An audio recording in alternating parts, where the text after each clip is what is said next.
ఇందాక నేను ఇంటర్వ్యూకి వచ్చే ముందు ఓ మిత్రుడితో మాట్లాడుతూ ఇలా జేడి లక్ష్మీనారాయణ గారు ఇంటర్వ్యూ చేయడానికి వెళ్తున్నానంటే ఆయన తన క్వశ్చన్ అడగమన్నాడు.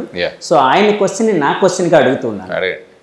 పవన్ కళ్యాణ్ గారు పిఠాపురంలో ఎమ్మెల్యేగా పోటీ చేస్తున్నారు. అంటే మా పార్టీకి ఏం సంబంధం అని అనద్దు, అంటే అందరనే కాబట్టి నేను అడుగుతున్నాను.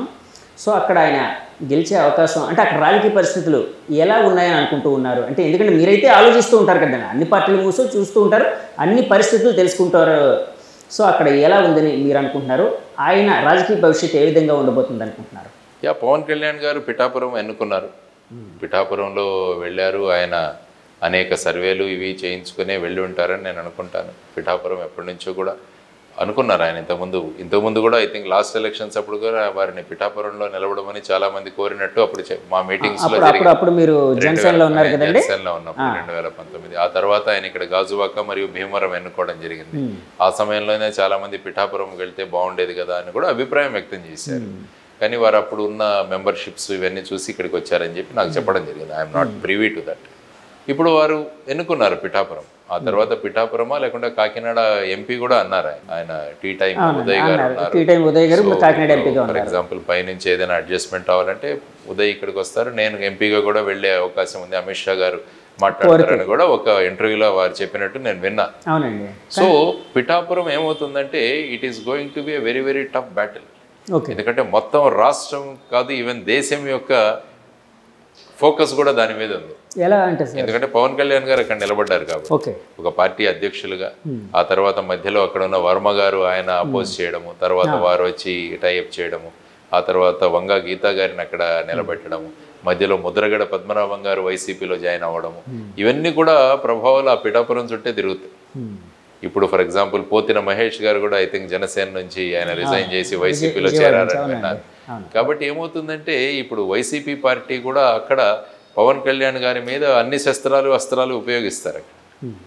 కాబట్టి ఆ విధంగా it is going to be very very tough fight there.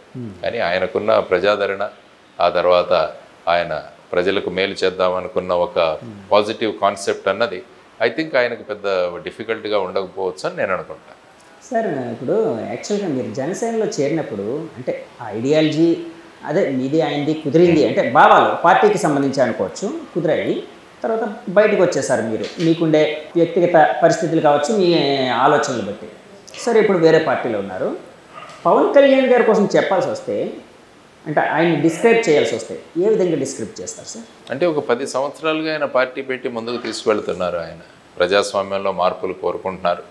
ప్రజాస్వామ్యంలో ఒక మార్పు తీసుకురావాలి, మార్పు రాజకీయాలు తీసుకురావాలి, యువతరాన్ని ముందుకు తీసుకువెళ్ళాలి అని మొదలుపెట్టారు పార్టీ. ఆ తర్వాత క్రమక్రమంగా ఆయనకున్న అనుభవంతో వారు ఇప్పుడు తెలుగుదేశం పార్టీతో పొత్తు పెట్టుకున్నారు. ఆ తర్వాత బీజేపీని కూడా అందులో సమావిష్టం చేసుకున్నారు. ఆ తర్వాత మొదట 24 సీట్లు, ఆ తర్వాత 21 అయ్యాయి. అందులో కూడా చాలామంది అనడం ఏంటంటే బయట నుంచి వచ్చిన వాళ్ళే చాలామంది ఎక్కువ ఉండిపోయారు. ఇతర పార్టీల నుంచి వచ్చిన వాళ్ళు లేకుంటే తెలుగుదేశం వద్ద నో అని అక్కడ సీట్ లేకుంటే వచ్చి బ్యాక్ డోర్ నుంచి ఇక్కడికి వచ్చారని కూడా చాలామంది అనుకుంటున్నారు. కాబట్టి వీటన్నిటిని కూడా వాళ్ళు బేరేజ్ వేసుకుంటూ ఉంటారు. ఫైనల్గా ఏంటంటే ఈసారి జనసేన నుంచి కొంత రిప్రజెంటేషన్ శాసనసభలో ఉండాలి, so that political party continue అవుతుంది అన్న కాన్సెప్ట్ కూడా ఉండవచ్చు. అదర్వైజ్ ఈసారి కూడా ఎవరు ఎన్నిక కాకుంటే మళ్ళీ దాన్ని ముందుకు లాగడం అన్నది కూడా చాలా సమయం పడుతుంది, చాలా శ్రమ తీసుకోవాల్సి వస్తుంది. మేబీ ఇవన్నీ ఆలోచించి ఆయన విధమైన నిర్ణయం తీసుకొని ఉండవచ్చు. So let us see, is a party president. ఆయన పార్టీ ప్రెసిడెంట్, ఆయన నిర్ణయాలు తీసుకోవడానికి ఆయనకి పూర్తిగా స్వేచ్ఛ ఉంటుంది. ఆయన అనేక పరిస్థితులను తీసుకొని ఆ తర్వాత ఈ విధమైన నిర్ణయాలు తీసుకునొచ్చు. కానీ పార్టీ ప్రెసిడెంట్ ఎప్పుడు కూడా తనను తీసుకున్న నిర్ణయాలకి తన బాధ్యత వహించవచ్చు. ఇప్పుడు నేను కూడా ఒక పార్టీ ప్రెసిడెంట్గా తీసుకున్న నిర్ణయాన్ని రేపు ఏదైనా అయితే నేను బాధ్యత వహించాలి.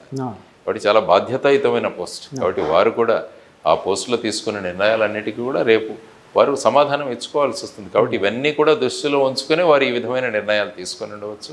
లెట్ us see మే 13న ఏ విధంగా ఓటర్లు వాళ్ళ మనసును నిర్ణయించబోతున్నారో, వారు ఓటు ద్వారా వాళ్ళ అభిప్రాయాన్ని ఏ విధంగా వ్యక్తం చేసుకుపోతున్నారన్న చూద్దాం. సార్ చాలాసార్లు నేను బయట వింటుంది మీకోసం అడిగినప్పుడు అంటే జేడి లక్ష్మీనారాయణ గారి కోసం లేకపోతే ఆయన పార్టీ కోసం అడిగినప్పుడు చాలామంది అంటే నాకు 10 మందిలో 8 మంది 7 మంది నాకు వినిపించిన మాట అయితే ఉంటుందండి, అది క్లారిటీ కావాలని అడుగుతున్నారు.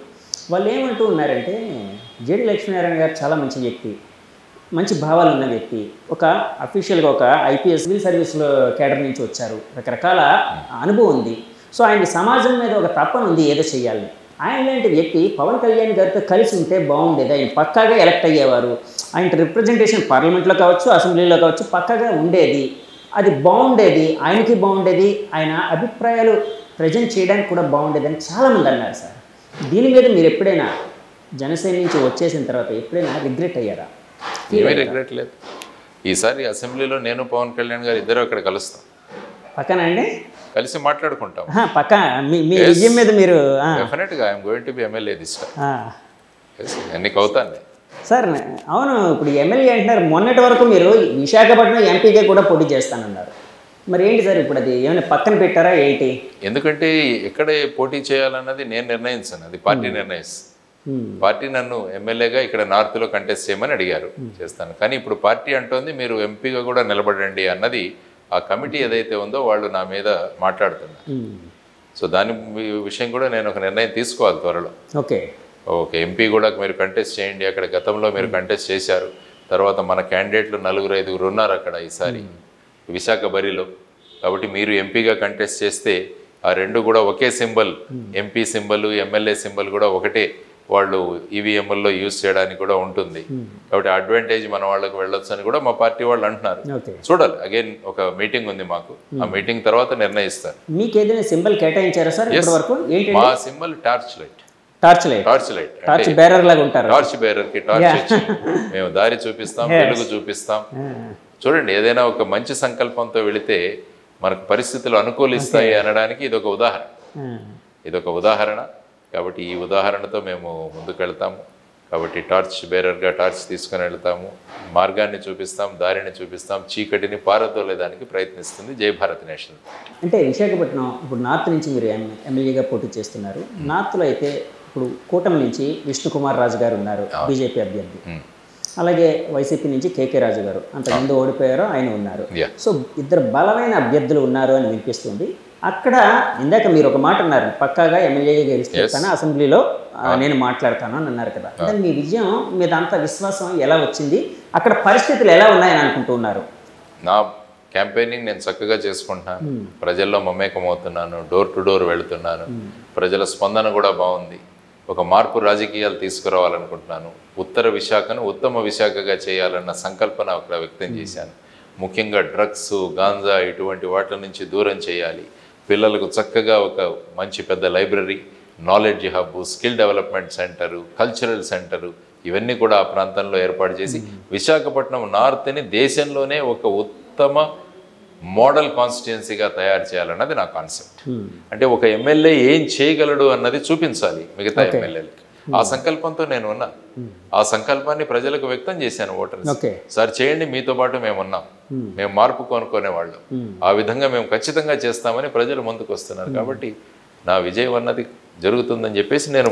ఎలక్షన్ అనగానే డబ్బులు పంచే సంస్కృతి అయితే ప్రతి చోట ఉందండి. కొంతమంది తెలిసి పంచుతారు, కొంతమంది అంటే అవతల వాళ్ళకి తెలియకుండా పంచడం అనేది ఉంది. ఈ పార్టీ ఆ పార్టీ అని కాదు, 100 కోట్లు పెట్టాల్సిన పరిస్థితి ఉంది అని చెప్పి చాలాసార్లు ఆఫ్ ద రికార్డ్ మనం ఎన్నోసార్లు వింటూ ఉంటాం చాలామంది.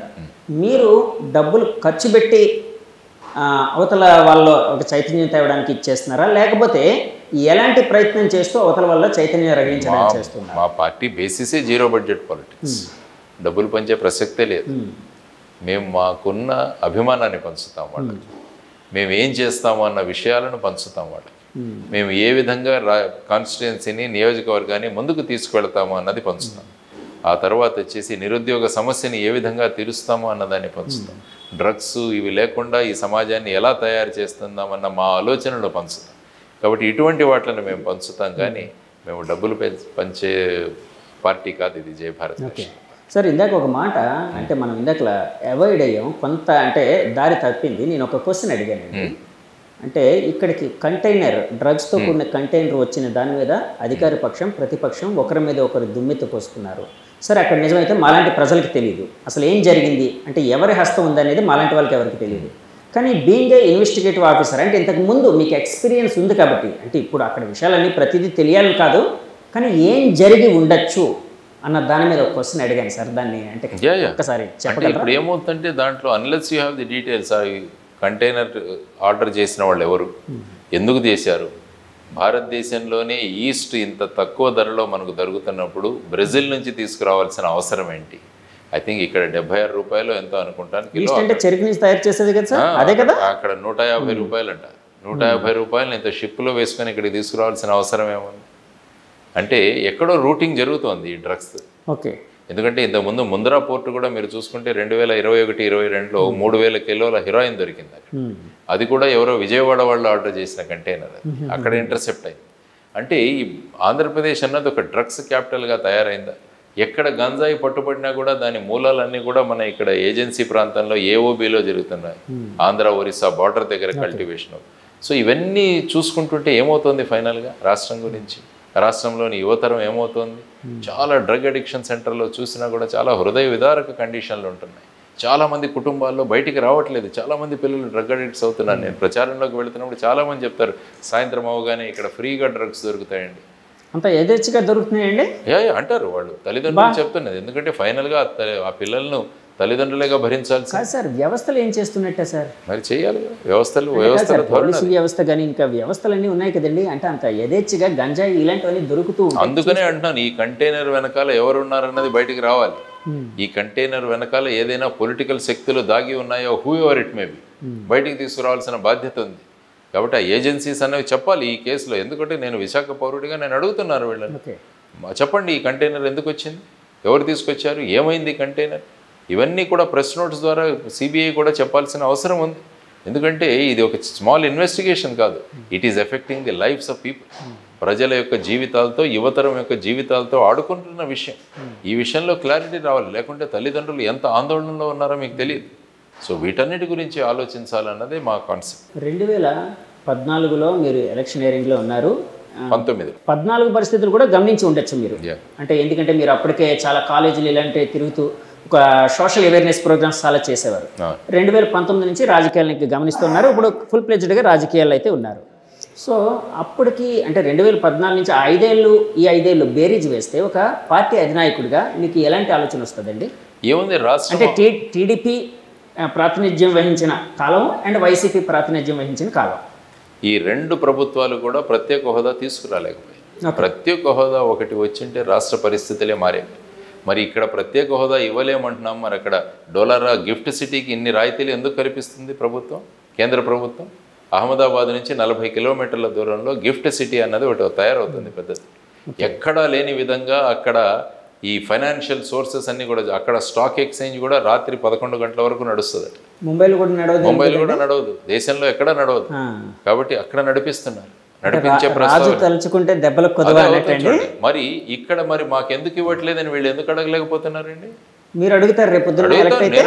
నేను అడిగాను, నేను రోజు అడుగుతున్నాను. నేను అరెస్ట్ అయ్యాను ఈ విషయంలో. ఢిల్లీలో వెళ్ళి ఏపీ భవన్లో జంతర్ మంతర్లో ఆందోళన చేశాము మేము. అక్కడ సెమినార్లు కండక్ట్ చేశాము. ఇక్కడ ప్రతి ప్రాంతంలో కూడా మేము దీని గురించి మాట్లాడుతున్నాం. మరి ఇవన్నీ అవుతుంటే మరి ఏమి పట్టినచ్చు ఉన్నది ఈ పార్టీలు? మళ్ళీ వాళ్ళతోనే వెళ్ళి పొత్తు పెట్టుకుంటున్నారు. మరి ఏమీ చేయలేదని అడగట్లేదు. ఏమైంది రాష్ట్రం ఫైనల్గా? ఇప్పుడు 12-13 లక్షల కోట్ల అప్పుల్లో ఉన్నదట. మరి ఏం చేశారు మీరు? ఇంతకుముందు రాజధాని లేదు, పోలవరం లేదు, రైల్వే జోన్లు లేవు, విభజన హామీలు లేవు. మరి ఒకరి మీద ఒకరు ఉచితాలు మేము వాళ్ళు ఒకరికి ఇస్తే మేము ముగ్గురికి ఇస్తాం, వాళ్ళు 5,000 ఇస్తే మేము 10,000 ఇస్తాం, ప్రతి మహిళకు మేము 1,800 రూపాయలు ఇస్తాం అన్న ధోరణిలో వీరు వెళుతున్న ఈ సందర్భంలో ఏదో ఒకటి మనం చేయాలన్నది అందరికీ అర్థం అవ్వాలి. అంటే ఒకవేళ మీరు అధికారంలోకి వస్తే అనుకోండి, వస్తే ఉచితాలు ఇలాంటివన్నీ తీసేస్తారా అండి? సంక్షేమం ఉంటుంది, ఉచితాలు సంక్షేమం. అంటే సంక్షేమానికి ఉచితానికి తేడా ఏంటంటే ఏ విధంగా? అంటే సంక్షేమం అంటే ఏమవుతుందంటే ఆ డబ్బులు ఏవైతే ఖర్చు పెట్టామో దానివల్ల సమాజానికి ఉపయోగం అవ్వాలి. ఉచితం అంటే ఏమవుతుందంటే డైరెక్ట్గా ఒక వ్యక్తికి, ఫర్ ఎగ్జాంపుల్ మీరు 45 సంవత్సరాల వయసు పూర్తి అయ్యి మీరు సామాజిక వర్గానికి చెందితే మీకు 15,000 రూపాయలు, అది ఉచితం. అదే నేను ఒక ఫ్యాక్టరీ పెడతాను, ఆ ఫ్యాక్టరీలో మీకు ఉద్యోగం ఇస్తాను. అంటే ఉచితాలు అనేవి వ్యక్తి స్వార్థం, సమాజానికి స్వార్థం. For example rural employment guarantee scheme ఉంది, నరేగా గ్రామీణ ఉపాధి హామీ పథకం. దానివల్ల ఏమవుతుంది, గ్రామాల్లో వచ్చేసి గ్రామాల్లో వచ్చేసి పూడికలు తేవుతాయి, చెక్ డ్యాములు కట్టబడతాయి, స్కూళ్ళు కట్టబడతాయి. దానివల్ల ప్రజలకు డబ్బు వస్తుంది, గ్రామానికి ఉపయోగపడుతుంది. అది కాకుండా నేను డైరెక్ట్గా ఇచ్చేసాను అనుకోండి. ఇప్పుడు ఫర్ ఎగ్జాంపుల్ మీ పిల్లలకి చాక్లెట్లు ఇస్తున్నాను నేను, పిల్లలకి చాక్లెట్లే ఇస్తూ వెళ్ళామనుకోండి, ఏమవుతుంది? పుస్తకాలు ఇస్తామనుకోండి, రేపు ఉపాధి సంపాదించుకుంటాడు. కాబట్టి మనం ఏమి ఇస్తున్నాం అనేది చాలా ముఖ్యం. చాక్లెట్ అనేది ఆ క్షణంలో తీయగా ఉంటుంది, రేపు పొద్దున్న ఆరోగ్యం దెబ్బతింటుంది. ఉచితాలు కూడా అంతే, వాళ్ళ వ్యక్తిత్వం దెబ్బతింటుంది, రాష్ట్రం దెబ్బతింటుంది, రాష్ట్ర ఆరోగ్యం దెబ్బతింటుంది. ఇవే ఆలోచించాలి. కానీ ఇప్పుడు ఒకరి మీద ఒకరు పోటీలు. కానీ ఇక్కడ ఒక మాట వినిపిస్తూ ఉందండి, మరి ఇన్ని ఉచితాలు ఇస్తున్నారు కదా, మరి ఎంతమంది వైట్ రేషన్ కార్డుల నుంచి బయటకు వచ్చారు చెప్పమానండి గవర్నమెంట్? మీరు ఎన్ని వైట్ రేషన్ కార్డులు తగ్గించారు? మరి ఇంతమందికి మీరు ఉచితాలు ఇస్తారు. 2,65,000 కోట్ల రూపాయలు ఇచ్చామన్నారు 5 సంవత్సరాల్లో, వారు కూడా అంత ఇచ్చామన్నారు. మరి ఎన్ని వైట్ రేషన్ కార్డులు తగ్గాయి? వైట్ రేషన్ కార్డులు పెరుగుతున్నాయి రాష్ట్రంలో. అంటే పేదరికం పెరుగుతున్నట్ట. మరి ఈ డబ్బులు ఎక్కడికి వెళుతున్నాయండి? ప్రభుత్వం ఇవన్నిటి కూడా ఇవ్వాలి, మరి సమాధానం ఇవ్వాలి. మేము ఉచితాలు ఇస్తున్నాం, సంక్షేమం చేస్తున్నాం, ఇదే అంటే దాని ఎఫెక్ట్ రావాలి కదా, మరి దాని గురించి మాట్లాడగలగాలి ప్రభుత్వం. ఎస్, సంక్షేమం ఎప్పుడు కూడా ముందుకుండాలి. మనది వెల్ఫేర్ స్టేట్, రాజ్యాంగం తీసుకున్నా కూడా వెల్ఫేర్ స్టేట్. ఎందుకని ఎప్పుడు సంక్షేమము ఉచితాల మధ్య మనం డిఫరెన్స్ తీసుకురాగలగాలి. ఇప్పుడు మంచి స్కూళ్ళు కట్టండి, మంచి ఇవి తీసుకురండి, వాటి ద్వారా మీరు పిల్లల్ని ఆకర్షించండి. అది కాకుండా మేము అమ్మఒడి ఇస్తామంటే ఎందుకు? అమ్మఒడి ఉచితం. ఆ ఉచితాన్ని ప్రస్తుతం తెలుగుదేశం వాళ్ళు ఏమంటున్నారు, ఆయన ఒకరికే ఇచ్చారు, మేము 3కి ఇస్తామంటున్నారు. ఎక్కడి నుంచి తెస్తారు ఈ డబ్బులన్నీ? వాళ్ళ ప్రాపర్టీ అమ్ములు ఇస్తున్నారా? వాళ్ళ దగ్గర నుంచి వాళ్ళ భూములు అమ్మిస్తున్నారా? ప్రజలు ట్యాక్సులు కట్టి ఆ అమౌంట్ నుంచి ఇస్తున్నారు కదా. అది కాకుండా అప్పులు తెస్తున్నారు. మరి ఈ విధంగా నడపడం అది ప్రభుత్వం ఇవ్వండి. ఒక 5 సంవత్సరాలు జై భారత్ నేషనల్ పార్టీకి ఇవ్వమనండి. ఎంత సంచలనం తీసుకొస్తామో, ఎన్ని మార్పులు తీసుకొస్తామో. సార్, నాకు బయట ఒక మాట చాలాసార్లు వినిపించిందండి కొంతమంది ద్వారా. జేడీ లక్ష్మీనారాయణ గారు యాక్చువల్గా రాజకీయాల్లోకి వచ్చింది సీఎం అవడం కోసం. Yes, I'm a CM, I'm a change maker. మార్పు తెచ్చే వ్యక్తి. I'm CM. Yes, I'm a change maker. Now also I'm a change, I'm a CM. ఇప్పుడు కూడా నేను సీఎంనే. మార్పు తీసుకొస్తా. కాదు సార్, చేంజ్ మేకర్ ని పక్కన పెడితే చీఫ్ మినిస్టర్ అవ్వాలనుకుంటున్నారా? ప్రజలు ఆకాంక్షిస్తే వాళ్ళ ఓటు ద్వారా వేస్తే అవుతాను. ఎందుకు కాకూడదు? ప్రతి ఒక్కరు అవుతున్నాం, నేను ఎందుకు కాకూడదు? ప్రజల సంక్షేమం గురించి ఆలోచించేవాడిని, ప్రజల యొక్క వాళ్ళ అభివృద్ధి కోసం ఆలోచించేవాడిని. ఆ విధంగా చేంజ్ మేకర్ని నేను ఎప్పుడు కూడా. నా ప్రతిరోజు కూడా కొంత మార్పు తీసుకొచ్చే ప్రయత్నంలోనే ఉంటా. సో ఆ ప్రక్రియలో చూద్దాం ఏమవుతుందో. ఈ రాజకీయ బ్యాటిల్లో ఎక్కడి వరకు వెళ్తామో చూద్దాం. స్టేట్ వరకే ఆపారు. ఎందుకు కేంద్రం ఢిల్లీకి ఎందుకు తీసుకెళ్ళట్లేదు నన్ను? అంటే సీఎం కాస్త పిఎం అని. Prime mover. Now I'm also PM. Prime mover. ముందు తీసుకువెళ్ళేవాడు. Now I'm CM, I'm also PM. Okay sir, ఫైనల్గా చెప్పండి, ఇప్పుడు రాజకీయ పరిస్థితుల్లో మన రాష్ట్రంలో ఆంధ్రప్రదేశ్లో ఏ పార్టీ ఎన్ని స్థానాలు గెలిచే అవకాశం ఉందని? అది 13 జూన్ 4 ఆలోచన. అంటే మీకు ఒక అవగాహన ఉంటుంది కదా, దానికోసం అడుగుతున్నాను. ఎన్ని గెలవచ్చు? సరే సార్, స్ట్రైట్గా అడుగుతున్నాను సార్. టీడీపీ, జనసేన, బీజేపీ కూటమి ఎన్ని గెలవచ్చు? జై భారత్ నేషనల్ పార్టీ అధికారంలోకి వస్తుంది. ఇంత మాత్రం. వైసీపీ ఎన్ని గెలవచ్చు సార్? జై భారత్ నేషనల్ పార్టీ అధికారంలోకి వస్తుంది. Yes, that is my reply. Sir, అంటే నాకు ఒకటి అనిపిస్తూ ఉందండి, యాక్చువల్గా రాజకీయ నాయకులకి లౌక్యం ఎక్కువ కావాలంటారు. సో ఆ లౌక్యం ఎక్కువగా మీకు అలవడింది. కాన్ఫిడెన్స్ తో వెళ్తాను. I'm always confident. మరి మనలో మనకు కాన్ఫిడెన్స్ లేకుండా మనం ఎందుకు ముందుకెళ్ళాలని నేను అడుగుతాను. వాళ్ళు వైనాట్ 175 అన్నప్పుడు, వైనాట్ 160 అన్నప్పుడు వైనాట్ వి అంటాను నేను. Why not Jai Bharat National Party. Okay sir, thank you అండి. Thank you very much sir. మనస్ఫూర్తిగా కోరుకుంటున్నాం మీ ప్రెజెన్స్ అనేది అసెంబ్లీలో ఉండాలని మనస్ఫూర్తిగా కోరుకుంటూ థ్యాంక్ యూ అండి. మంచి సమయం అయితే మాకు ఇచ్చారు. యూస్ చూసారు కదండి, ఇది జై భారత్ నేషనల్ పార్టీ అధ్యక్షులు జేడీ లక్ష్మీనారాయణ గారి అంతరంగం. ఆయన తను సీఎం కావాలనుకుంటున్నారు, పిఎం కావాలనుకుంటున్నారని కూడా చెప్పారు. సో సీఎంకి, పిఎంకి కొన్ని అర్థాలు కూడా చెప్పారండి. ఈ ఇంటర్వ్యూ మీకు నచ్చితే మా ఛానల్ లైక్ చేయండి, కామెంట్ చేయండి, షేర్ చేయండి, సబ్స్క్రైబ్ చేయండి. Thank you very much. Signing off me Jagadish from journey with Jagadish. By by. ఇప్పుడు ఆపరేషన్ లేకుండానే మోకాళ్లకు ప్లాస్మా ట్రీట్మెంట్. మీ ఆర్థోపెడిక్ సమస్యలన్నిటికీ రోబోటిక్ టెక్నాలజీ ద్వారా తక్కువ ఖర్చుతో శాశ్వత పరిష్కారం. Free consultation. ప్రతి ట్రీట్మెంట్ పై 20% డిస్కౌంట్. ఈ ఆఫర్ కొద్ది రోజులు మాత్రమే. త్వరపడండి. V9 hospitals 9281465842.